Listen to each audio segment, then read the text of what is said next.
بناءً على طلب بعضكم، هنتكلم النهاردة عن أقوى أمراء الدولة العثمانية الذين لم يصلوا إلى العرش.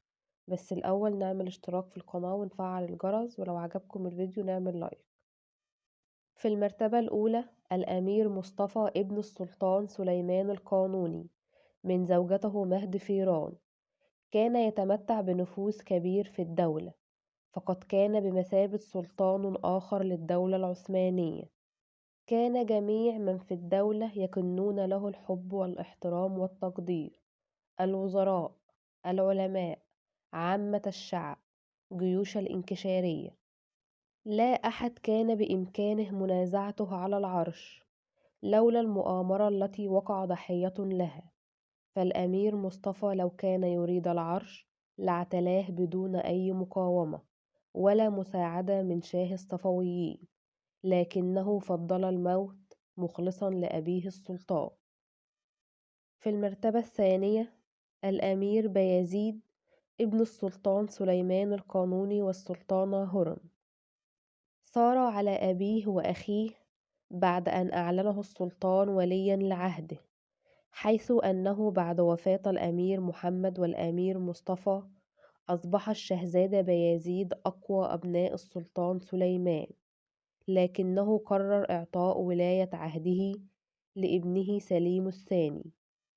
ثار بايزيد على أبيه وأخيه، لكنه هزمه في معركة قونيا عام 1559 ميلاديا، فلجأ إلى شاه إيران طهماز الذي دعاه واستقبله بحفاوة، لكنه انقلب عليه مقابل صفقة مع السلطان سليمان، وتم إعدام الأمير بايزيد وأبنائه نتيجة لذلك. في المرتبة الثالثة الشاهزادة أحمد ابن السلطان بايزيد الثاني وأخو السلطان سليم الأول. كان مثل أخيه كركود، فقد تنازعا على السلطة مع أخيه السلطان سليم الأول، ولكن الفوز كان لسليم. كان أحمد أكبر أولاد السلطان بايزيد.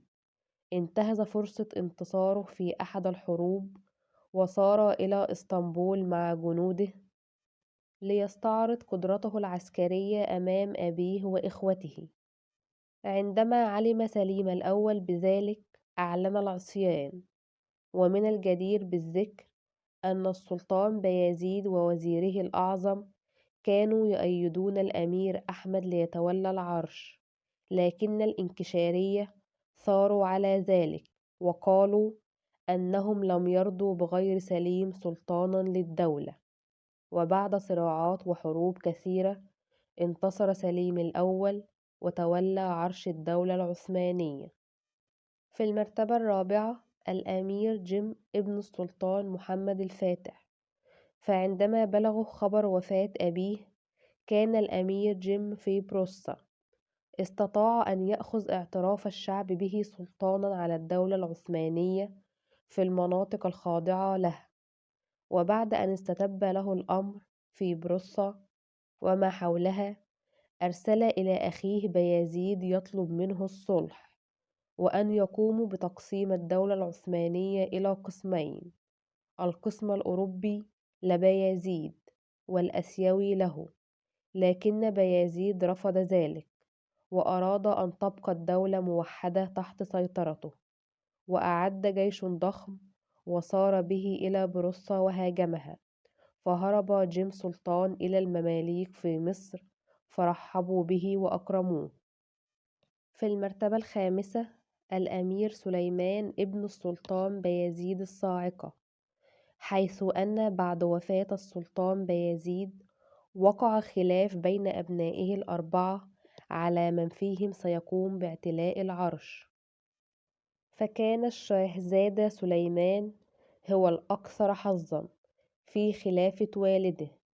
ذهب إلى بورصة مع قواته لإنقاذ النساء والأولاد من قوة المغول التي كانت تتعقبهم. ثم بعد ذلك بايعه الجنود سلطانا، وبدأ في التنازع مع إخوته حتى غلبه محمد شلبي الذي أصبح فيما بعد السلطان محمد. وبكده نكون اتعرفنا مع بعض على أقوى أمراء الدولة العثمانية. ما تنسوش الاشتراك في القناة واستنوا الفيديوهات الجاية معايا أنا هنا علي في زي التاريخ ما بيقول.